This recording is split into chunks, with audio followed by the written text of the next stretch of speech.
할렐루야. 사랑하는 대강의 가족 여러분, 오늘 하루도 하나님의 말씀과 동행하는 삶이 되길 소망합니다. 오늘 함께 나눌 하나님의 말씀은 갈라디아서 6장 1절에서 2절 말씀입니다.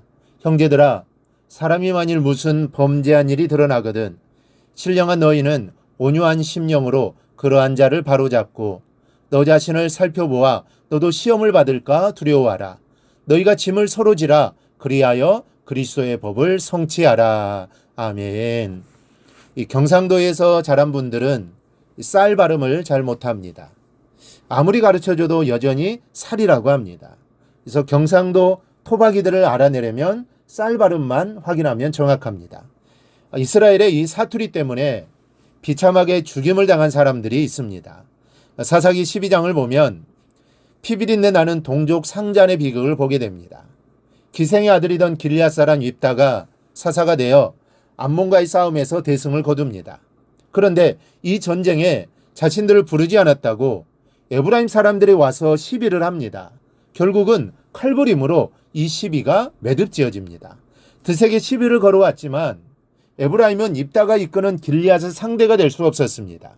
쉽게 패하여 도망을 칩니다. 그런데 길앗 사람들이 그래도 분이 풀리지 않았는지 흩어져 도망가는 에브라임 사람들보다 앞서가서는 요단 나루턱을 지킵니다. 그리고는 건너가는 사람들마다 십볼레셋을 발음해 보라고 합니다. 에브라임 사람들은 이 발음을 잘 못하고 된 발음으로 십볼렛이라고 합니다.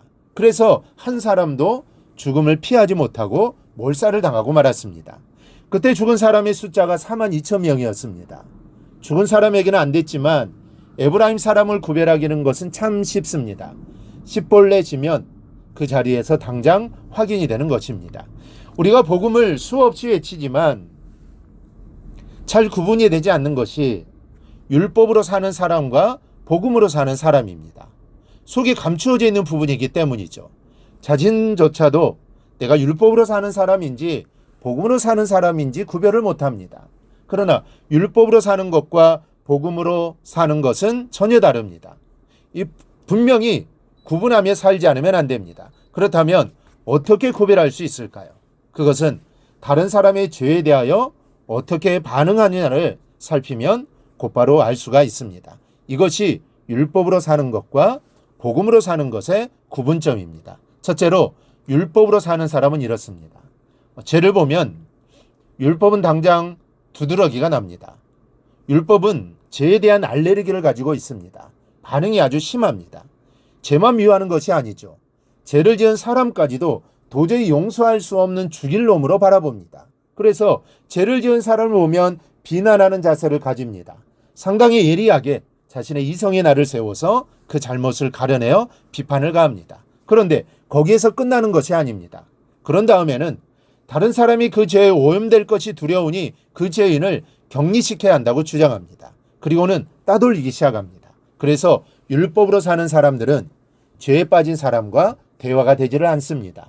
죄인의 낙연을 꽉 찍어 놓고는 다른 사람들과 어울리지 못하게 합니다. 이것이 율법으로 사는 사람의 반응입니다. 그러나 중요한 것은 죄는 율법으로 다스릴 수 없다는 겁니다. 오히려 난도질을 하여 그 환부를 쪼개는 만큼 전염병의 세균처럼 그 죄악이 확산되어 또 다른 사람이 비슷한 죄에 빠지고 맙니다. 단지한 죄가 없어져야 이기는 것인데 오히려 더 많은 사람들이 점점 더 깊은 곳에 빠져들어가고 결국 나중에는 남는 사람이 없게 됩니다. 이기는 것 같지만 결국은 죄의 손을 들어주고 맙니다. 율법이 잘못되어서가 아닙니다. 율법으로 죄를 이기기엔 인간의 육신이 연약하기 때문이죠. 이것이 율법의 맹점입니다. 그러므로 복음으로 사는 사람은 이렇습니다. 복음으로 사는 사람은 신앙인 안에서 죄를 치료하는 성령의 능력이 있다는 것을 확신합니다. 비록 지금 제 형제가 죄를 짓긴 했지만 하나님께서 분명히 그 형제를 죄로부터 구해내시고 새롭게 하시는 능력으로 역사하실 것을 믿고 대처해 나갑니다. 그래서 죄인을 볼 때 무조건 정죄하지 않고 치료할 수 있는 대상으로 봅니다. 이것이 율법으로 사는 사람과의 가장 큰 차이점입니다. 율법은 죄를 지은 사람을 죽을 사람으로 봅니다. 그러나 복음은 죄를 지었지만 그 사람은 살 사람으로 보는 겁니다. 복음으로 사는 사람은 죄를 지은 사람에게 사려 깊고 신중하게 접근합니다. 비난보다는 이해의 심정으로, 아픈 안부를 헤집어내기보다는 덮는 심정으로 다가갑니다. 그리고 그 병을 진단합니다. 이 형제가 어떻게 해서 이런 죄에 빠지게 되었으며 또 그렇게 된 원인이 무언가를 살핍니다.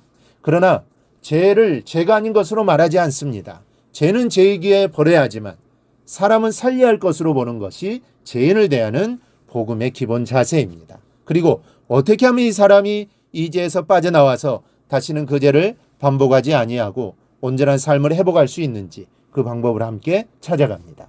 그런데 사실 많은 신앙인들이 복음보다는 율법으로 살아갑니다. 내 죄에 관대하고 남의 죄에는 비정합니다. 여러분, 우리는 복음으로 용서함을 받았습니다.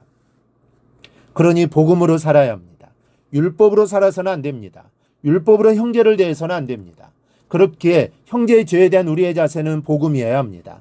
내가 용서받았듯이 형제의 죄를 용서하고 복음으로 대해 주어야 합니다. 이러한 삶을 살아가기를 바라는 마음으로 주님이 십자가를 지신 겁니다. 이 사실을 절대로 잊지 말고 늘 복음으로 살고 복음으로 형제를 대하는 삶이 되기를 주님의 이름으로 축원합니다. 오늘 묵상한 말씀을 굳게 잡고 삶으로 실천하며 살아내는 대강의 모든 성도들이 되기를 축복합니다.